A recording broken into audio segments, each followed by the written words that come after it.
we're the #1 obese nation in the world.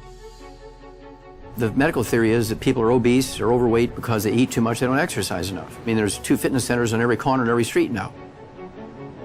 And yet, we're the #1 obese nation in the world. That's because obesity has nothing to do with lack of exercise or eating too much.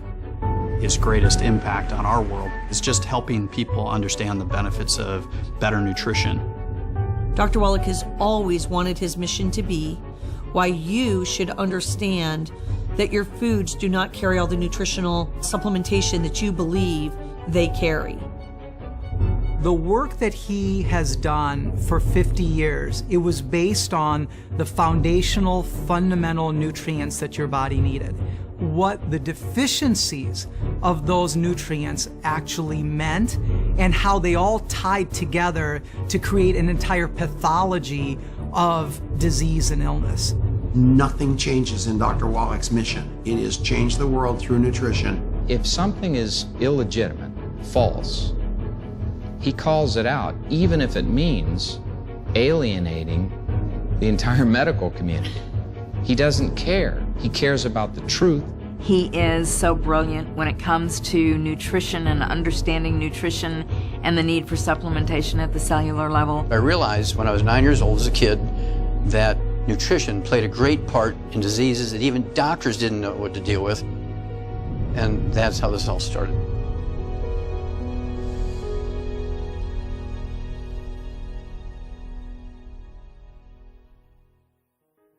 I had facial tics, little cramps in my face, and I'd squeak like a pig and make funny little noises.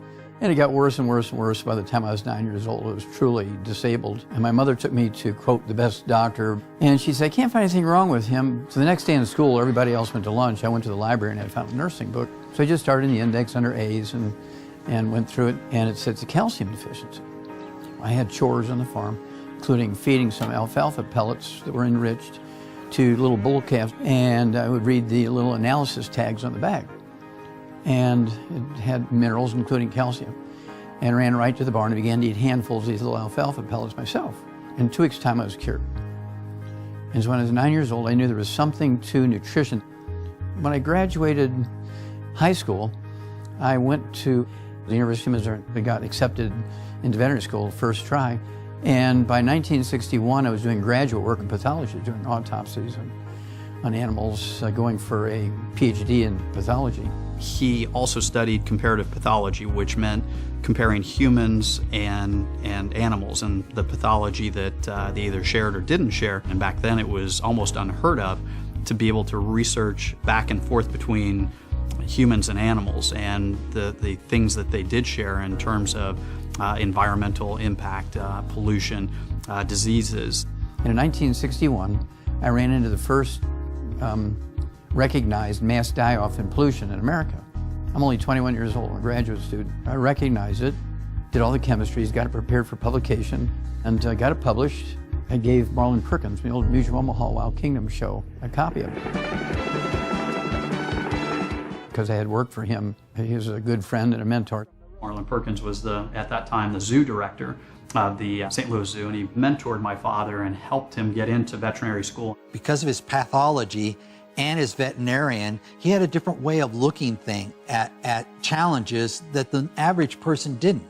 That whole chronicle of education is very, very important to understand, because once you understand that, then you understand why he talks about what he talks about. I need you to go to Africa and the White Rhino Conservation Projects. And the African Elephant Conservation Project, I don't know how long it's going to take. They're rapidly disappearing because land was being gobbled up for farming and ranching, and they require a lot of land for food. I went to South Africa on that project at the Shlushlui and Umfolozi Game Reserve.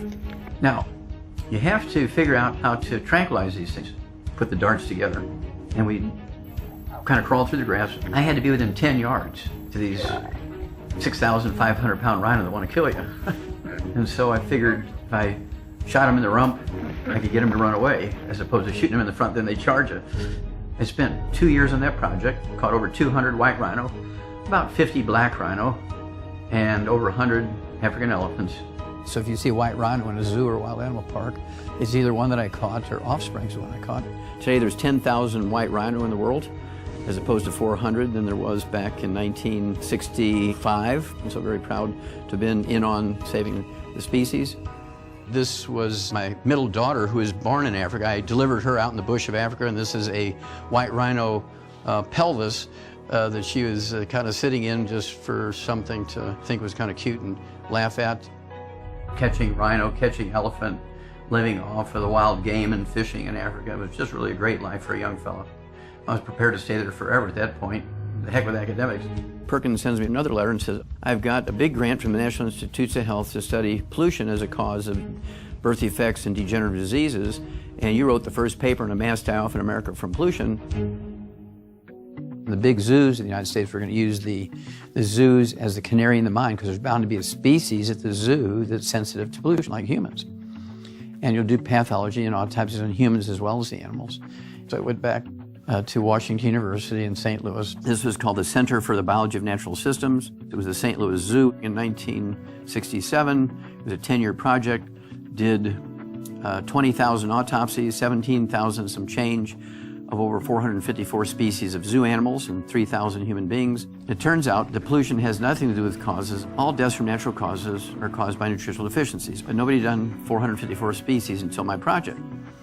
What I found was that every vertebrate, whether you're a hummingbird or a flamingo, or you're a turtle or a fish or an elephant, a rat, a dog, cat, pig, or a human being, all vertebrates require the same nutrients. 60 minerals, 16 vitamins, 12 amino acids, 3 fatty acids. If they're deficient in the same nutrient, all vertebrates get the same deficiency disease. Nobody ever thought of that before, and that was the beginning of the science we now call epigenetics, before there was the word.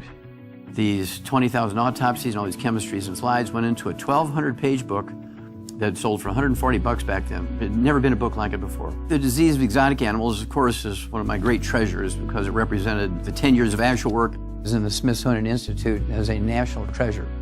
Back then, zoos did not have full-time zoo veterinarians, and so my father trained the first full-time zoo veterinarian at the St. Louis Zoo, Dr. Bover, who my father and Dr. Bover later wrote the book Diseases of Exotic Animals together. And my father's whole idea was to create an information clearinghouse. That was the very first book ever written to be shared by zoos and vets all over the country. This is before computers. This is before the web.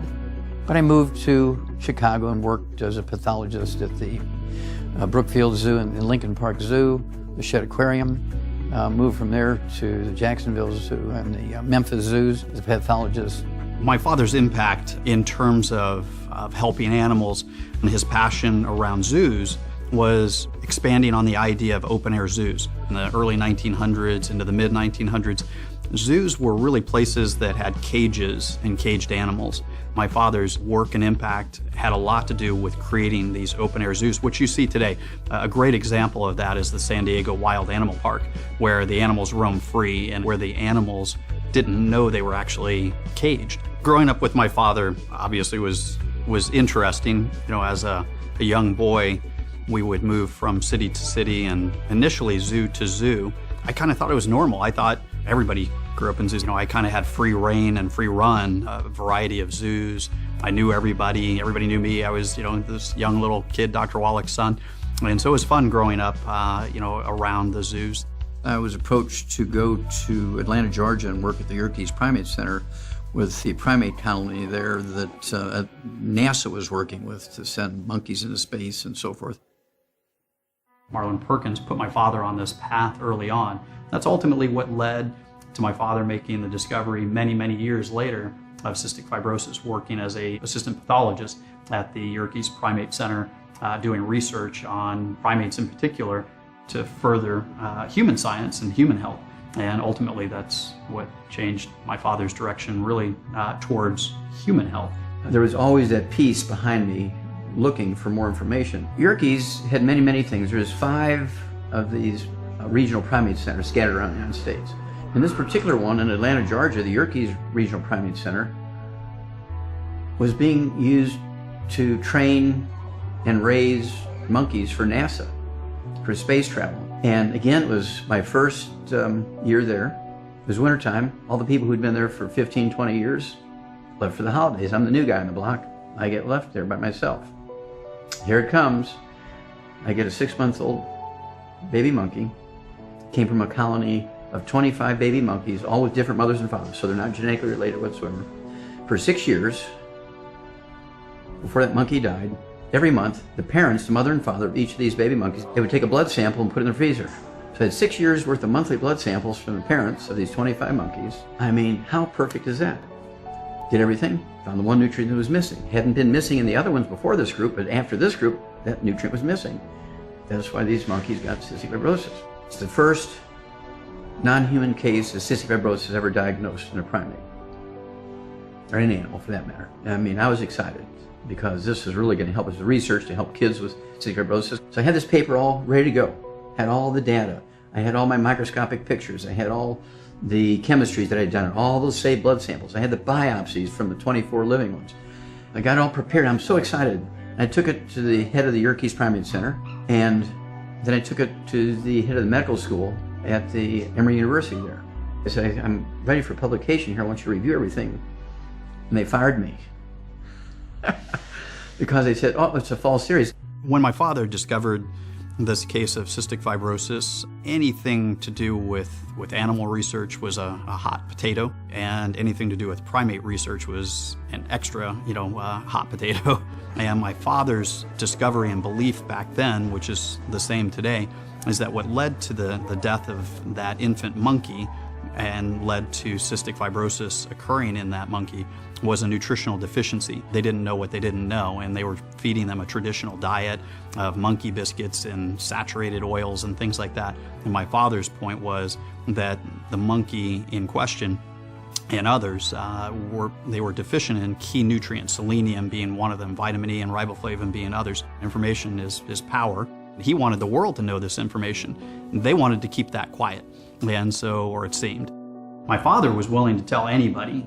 He was driving the media attention to get this message out, to get the story out, to get the information out. Wallach claims he discovered cystic fibrosis in the organs of a dead monkey while working 2 years ago here at the Yerkes Primate Research Center in Atlanta. Proper selenium levels in her diet, we can, if we're correct, then we'll be able to prevent what is called cystic fibrosis. So is he a radical rebel with a cause? Without a doubt, and he's the best one at it.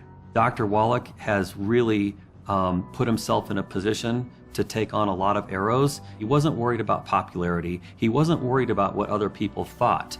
What he was most concerned about is how he could impact people and do the right thing and just simply tell the truth.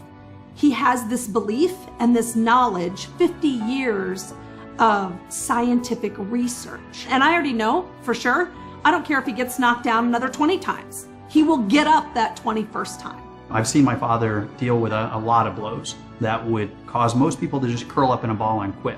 When he discovered this case of cystic fibrosis, he had 4 kids, and my father was married to my first stepmother, and she wound up dying at that time of non-Hodgkin's lymphoma. It was devastating to him. He made this major discovery, and he was excited and then fired it for it.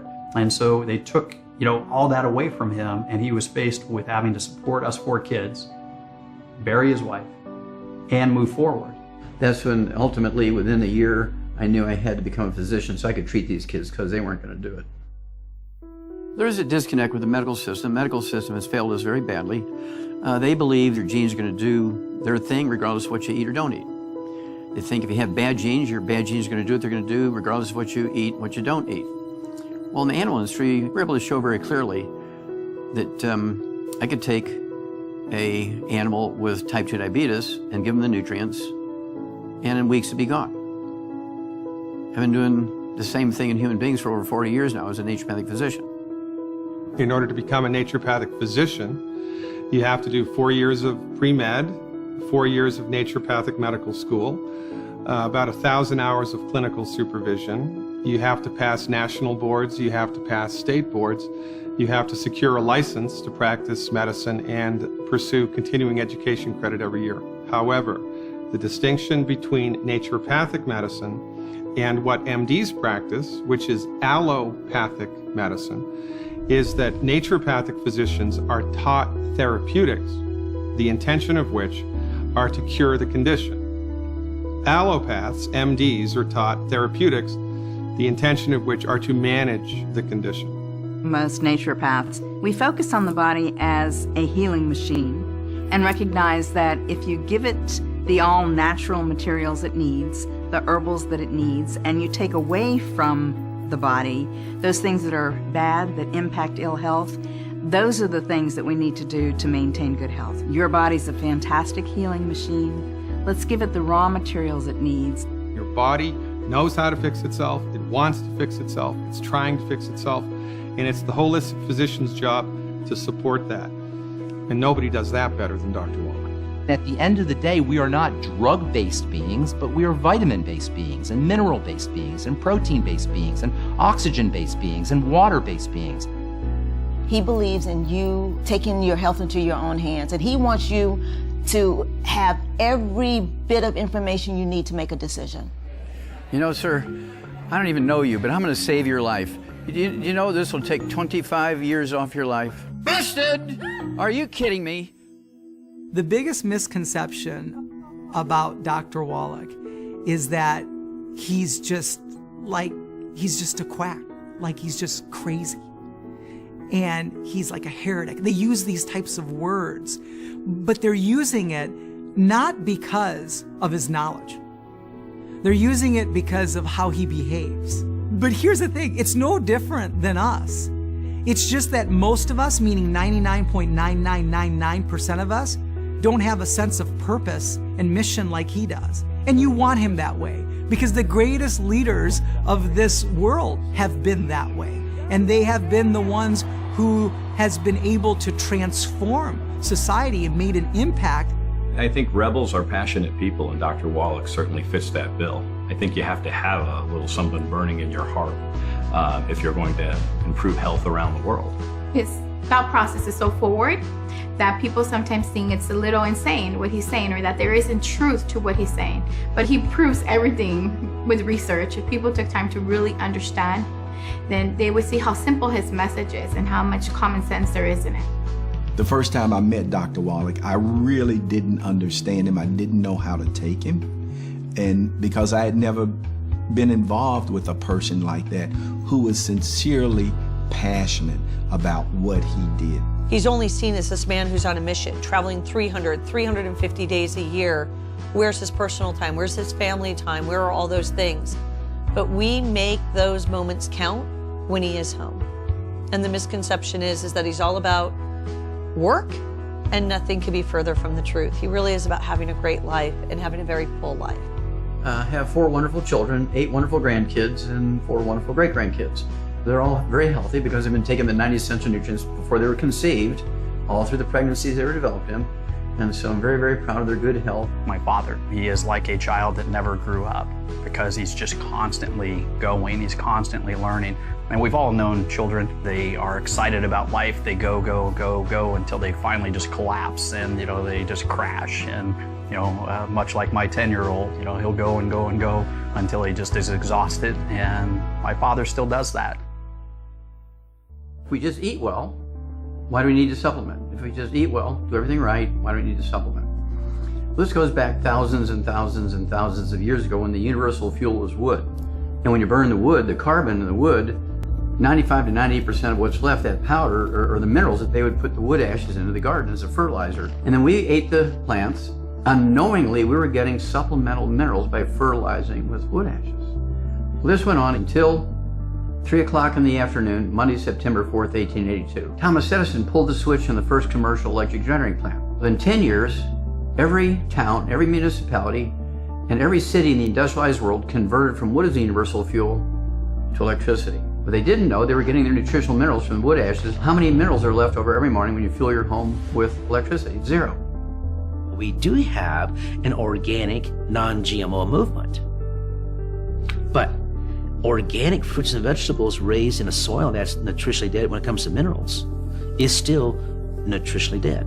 A farmer is not going to get paid to put additional minerals into his soil. He only is going to get benefit from putting fertilizer on his crops, because that's the cheapest way to get bushels per acre. even when you think you're eating really, really healthy, you're still probably not getting all of the nutrition that you need. And the reason why that is because the nutrition that you're getting is dependent on the nutrition that you're taking in, which is dependent on the foods that you're eating, which is dependent on the soils that those foods were being grown in. You're not getting the nutrients even from that organic, pesticide-free broccoli because the soil that it's grown in is not cared for. U.S. Senate Document 264, published in 1936, they said 85% of our farm soils are totally depleted of minerals. It's because there's no more wood ashes and there's no more silt from floods. Now, here come Dow Chemical and Monsanto. They got the greatest idea. We'll come up with fertilizers. Plants only need 3 nutrients, NPK, nitrogen, phosphorus, potassium. So all their commercial fertilizer, NPK. Carrots are beautiful. Beans are beautiful. Tomatoes. Everything you grow for these fertilizers are beautiful, but they only have 3 elements in them. And you're 57 short if you don't supplement. Now, I do have to give some credit to my agricultural professor, William Albrecht from the University of Missouri. He was an icon. Dr. Albrecht developed not only the first theory and popularized it, that just because you have 2 oranges doesn't mean they have the same nutrient content. And he also popularized the idea and the theory that just because something is grown in the soil or in the ground doesn't mean it's the same as that same thing grown somewhere else in different soil, that nutrients aren't the same in all places. His last name now is actually the most common and popular soil science quality scale. It's called the Albrecht scale. And the Albrecht scale is the rating of the healthfulness of agriculture soil. As a student in the Department of Agriculture, on the weekends, everybody else is out going to drink beer, and I was blessed to be with Professor William Albrecht, who is the legend when it came to minerals in the soil. And we would be in his experimental fields, and we would just sit there and squat in the dust. And for 4 years, he was my mentor, my personal mentor, and it was one of the best times of my life to spend those 4 years with him because I really, really began to understand minerals in the earth. Dr. Wallach's brilliant insight was he noticed because of the way we farm, because of processing, because of soil depletion, we weren't getting the micronutrients to channel all that energy into the right chemical reactions. So we were functionally the starving obese. There's no minerals coming out of the fertilizer program. In the crust of the earth, we can find over 75 different minerals. And this is the value of supplementation. What individuals need to understand that if they want to get the nutrition that they need, then they're going to need to take enhanced nutrition in the form of supplementation. When it comes to health and wellness and nutrition, that Dr. Wallach had to shock the world with a simple one-liner. Dead doctors don't lie. I've been giving lectures for 8 years before that. Dead doctors don't lie. That'd be a great title for this audio cassette tape, and immediately skyrocketed. And they actually sold 158 million copies of that audio cassette tape. It was life-changing for people. You know, the message itself around supplementing, nobody had talked about it like that. Everybody, you know, when you talk about supplementation, people say, oh, I take my vitamins or whatever, my 1 a day. And, but nobody was talking about the 90 essential nutrients. And nobody was talking about the fact that, you know, multiple diseases can occur because of deficiencies. And that cassette tape, and then later the book, laid it out so succinctly that it was life-changing for people. We think that the formula to health is something incredibly complicated, and he's really simplified it into understanding that if you give the body certain elements, minerals, vitamins, amino acids, essential fatty acids, then the body is going to take those resources and create a better body. It was amazing because it was originally 2.5 hours, and yet people found it so interesting. The information, they were so hungry for the information that became a phenomenon around the world. It got translated into numerous languages, and so the book is really a continuation of that 2 to 2.5 hour lecture, really filling in the rest of the story. He was an advocate for salting your food to taste. He was always a proponent of good fats and an opponent against oils like vegetable oils and margarine. This is at a time that butter was a villain. Healthy fats were villainized. Food scientists and food lobbyists were advocating for vegetable oils, margarine, not butter, not eggs, not salt, not things that were more natural. My father was always an advocate for things that are more natural. These are simple things that he was advocating on that audio tape that he then filled in the rest of the story in the book. The whole world has flipped to where this is not controversial information anymore. It's common mainstream information. And today he's been proven right. Dead Doctors Don't Lie is the most widely distributed health lecture in history. One of the gratifying things today is, of course, is to see that the issues that I brought forth based on those 20,000 autopsies, which flew in the face of the belief at the time that I was quite correct, and that now everybody is going the right direction, and I feel gratified that all that effort was worth it. The reality is my father is a type A plus personality. He sleeps very little per night. He writes his books on flights, and he makes good use of his time. He is very passionate, he's very driven. Epigenetics is all of my clinical work and all the continuing science. Genetics will determine your eye color, your hair color, your skin color. As soon as the sperm fertilizes the egg, your genetics will determine if you're an XX female, XY male.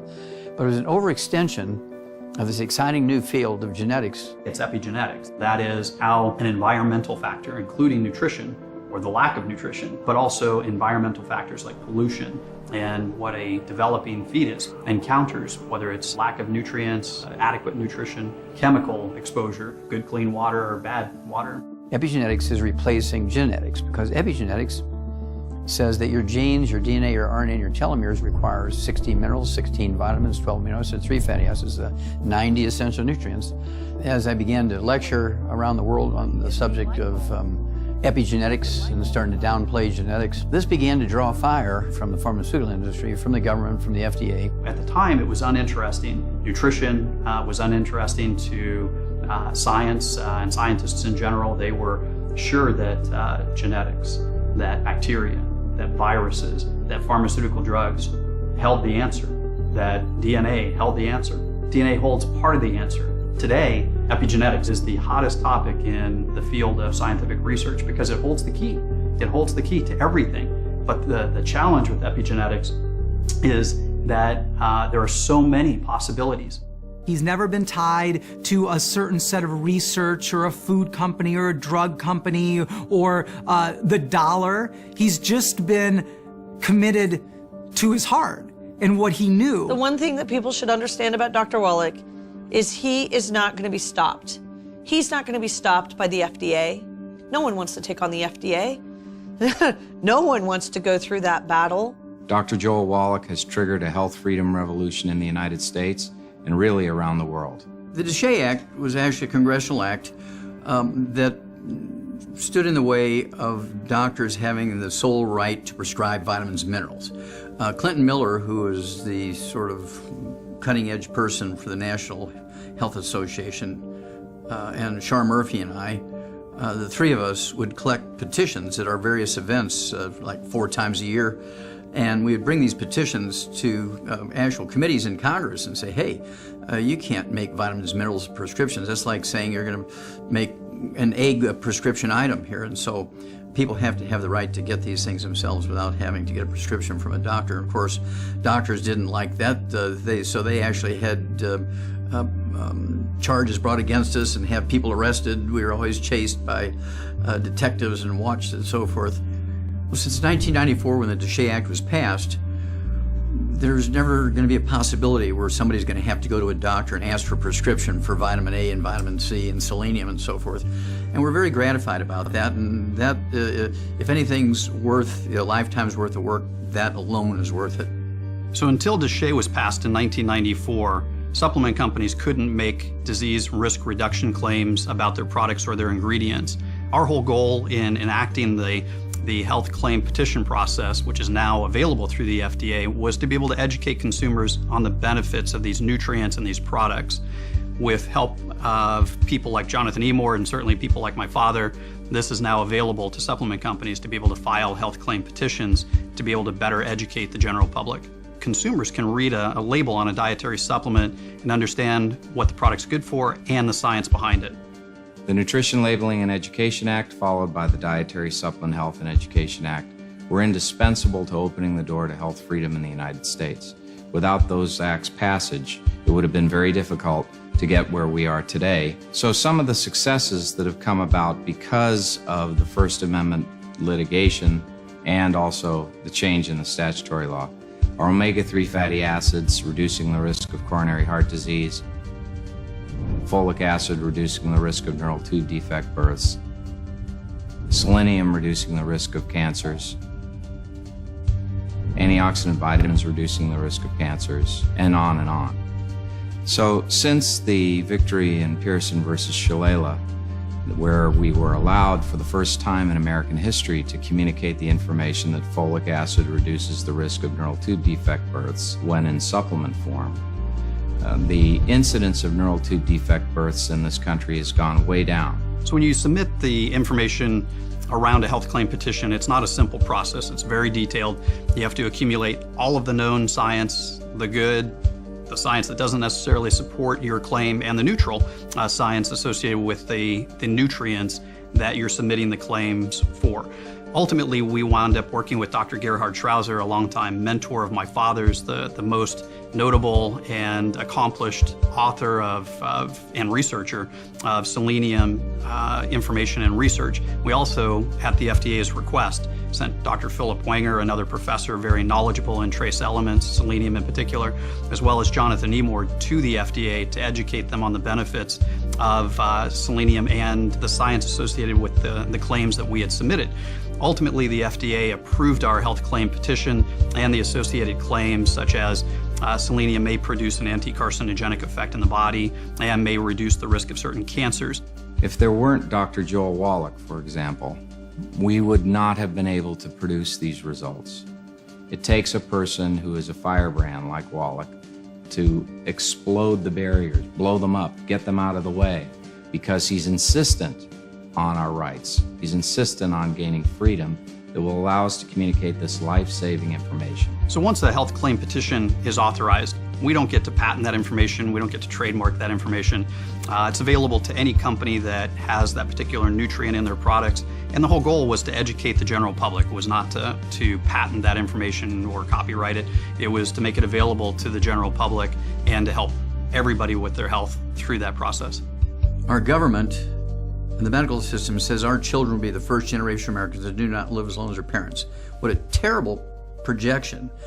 And of course, I'm not going to allow that to happen. We'll work day and night, we will work our fingernails off, but we're not going to let that happen. Doc has been fighting these types of battles throughout his career. One of the covers of Time had 2 fried eggs and bacon and a frowny face. And the whole message was do not eat eggs, do not eat butter, and it was this big move to margarine. And Doc, of course, in that same time was like putting the stop sign up saying, no, no, no, no, we eat eggs. In fact, we eat a lot of them. We eat butter. We don't eat margarine. And he's fighting that fight. People thought he was insane because the whole world, and heck, the cover of Time was chatting about, no, no, no, this is the message. And here he is swimming upstream again, 20-something years. And on the cover of Time, the eggs are back on. It's a smiley face now, and we're supposed to be eating butter, and it's not contributing to heart disease. What gives him that unique perspective, and had the opportunity to do thousands of autopsies on animals. There are not many physicians who have the opportunity to do 15, 20, 100 autopsies. Dr. Wallach has done thousands of autopsies. You get a totally different perspective about what's going on in the human body when you can actually see it, and you see it at the time of autopsy. I remember it vividly, him telling me that it would take probably 100 years before science caught up and gave him credibility for that. Now I think we're mostly there. People that I've met have never ever put 24/7 for 30 years into one thing that they fervently believed in, like Dr. Wallach and his mission for nutrition for the planet. He's had a huge part in really just opening people's minds to the possibilities and really broadening that horizon when it comes to health and wellness and better health through better nutrition. things where he was getting fired for 30 years ago, now he's winning awards for. Receiving that Klaus Schwarz Award was a justification and a support of my findings, which is an award given to health professionals who do very unique work in trace element research. And I was the first naturopathic physician to get it. Usually been given to medical doctors who were medical doctors and PhD in either biochemistry or pathology. Here's the experts in biochemistry of the world saying my findings were not only correct, but useful. Dr. Wallach's work was said to be a joke and that he didn't know what he was talking about. Now the United Nations is inviting him to speak, and they're validating what he's saying. There's a philosopher named Arthur Schopenhauer, and he's famous for saying all new ideas are first ridiculed, then fought, and then accepted. He is on a mission, and he has this vision of exactly how it needs to be. He doesn't change. It's always, who can we help? How can we help them? Dr. Wallach, he still does 300 lectures out of the year, does typically 5 days a week, 2 hours of radio. When he's doing this radio show, he's typically sitting in a hotel room on the telephone with a headset, and it's all coming out of his head. He doesn't have someone feeding him answers like there's other people out there saying this is the answers you should do. I don't think people realize that. They all think, oh, he's looking in a book or something like that. No, it's just his knowledge. I have seen this guy in the course of one day do 4 hours of live radio, 2 hours of television interviews, a 3-hour seminar, travel 2 hours in the car, and be on the phone every minute talking to people that called him on the cell phone to ask him about a particular malady that somebody they knew were dealing with. This guy is 24/7 committed to human beings. Our bodies are designed to maintain health. Healthy is normal. People forget that a healthy state is a normal state. Everybody always thinks that it's so difficult, or it's so complex, or you have to be so perfect. It doesn't take much for you to be nutritionally sound, but what it does take is it takes consistency. I believe that the human being has the capacity to live well beyond 120. We have the capacity to, and this is epigenetic, because given the right raw materials, our cells will repair themselves forever. Today, the vast majority of people understand, including the medical world, understands that we need good access to a baseline of nutrients, but certainly minerals. We can't live without minerals. Humans would cease to exist if we had no access to minerals. It became that message that we need to supplement, and for them to understand that our farming practices, our environmental and ecological practices have negatively affected our access to just the basic nutrition. This is where my father's 90 essential nutrients message comes from, is that it's a baseline of trace minerals, including ultra trace minerals. So really a baseline of ultra trace, trace, and major minerals is the key. That's the foundation. You can't build a house that's going to last without a good foundation. You can't build a great human body without a baseline of minerals. So I go around and give lectures all over the world. People every month come up to me and tell me how I saved their lives, how the information saved their mother, how it saved their kids. You cannot pay for that. You cannot pay for that. That's worth everything.